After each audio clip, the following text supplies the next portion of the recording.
વલસાડના કપરાડામાં મિલકત તોડવાને લઈને ભારે વિરોધ 60 દુકાનો તોડી પાડવા બાબતે રજૂઆત કરાઈ છે। ધારાસભ્ય અનંત પટેલની આગેવાનીમાં રજૂઆત કરાઈ છે। મોટી સંખ્યામાં લોકો મામલતદાર કચેરી ખાતે પહોંચ્યા છે। વિવિધ પ્રશ્નો બાબતે મામલતદારને રજૂઆત કરાઈ છે। મામલતદારે આચારસંહિતાનું નામ આપીને 1 કલાક સુધી બેસાડ્યા। શું કે કપરાડા તાલુકાના કપરાડા ગામમાં ભર બજારમાં એક બિલ્ડર દ્વારા બિલ્ડિંગ તાણી બાંધી છે અને એ બનાવતા પહેલા ત્યાંનો એક કૂવો સરકારી મિલકતને દાટી દીધી।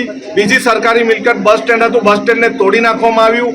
ત્રીજી સરકારી મિલકત 2 લાખ કરતાં વધારે પાણીની ટાંકી ગેરકાયદેસર રીતે તોડી નાખવામાં આવી। એના પર કોઈ પણ જાતના પગલાં લીધા નથી, પરંતુ રોડની બીજી તરફ જે દુકાનદારો હતા, જે આદિવાસી સમાજની નાની નાની દુકાનો ચલાવતા હતા, એ દુકાનો તોડવા માટે 848 નેશનલ હાઈવેના અધિકારીઓ દ્વારા નોટિસ ફાળવવામાં આવી અને આ જે રોડ જાય છે એ પારડીથી નાસિક સુધીનો નેશનલ હાઈવે છે, ત્યારે આ રોડ પર પારડી પણ આવે છે, આ રોડ પર નાના પોંડા પણ આવે છે। ત્યાંની કોઈ પણ મિલકત અથવા દુકાનો રસ્તાના માર્જિનમાં હોવા છતાં પણ એને કોઈ પણ જાતની નોટિસ આપવામાં આવી નથી અને પોલીસ પણ ગેરકાયદેસર રીતે બિલ્ડરને છાવરીને પ્રોટેક્શન આપવા માંગે છે।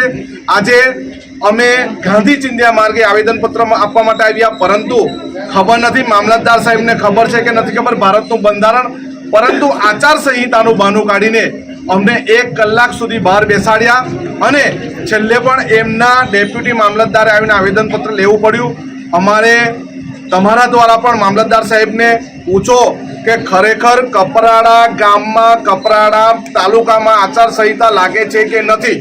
જો લાગતી હોય તો અમે વાપીમાં મોટી જનસભા જાહેર સભા કરી, જો લાગતી હોય તો વલસાડ જિલ્લામાં જ આવેલું ઉમરગામમાં અમે મોટી રેલી કરીને મામલતદાર સાહેબને આવેદનપત્ર આપ્યું। મામલતદાર સાહેબ ગેટ પર આવીને મામલતદાર દલપતભાઈ આવીને અમારા પાસે આવેદનપત્ર લીધું અને અમને હૈયા ધરપ પણ આપી છે કે ઉમરગામ તાલુકાના સળગતા પ્રશ્નો અમે હલ કરીશું।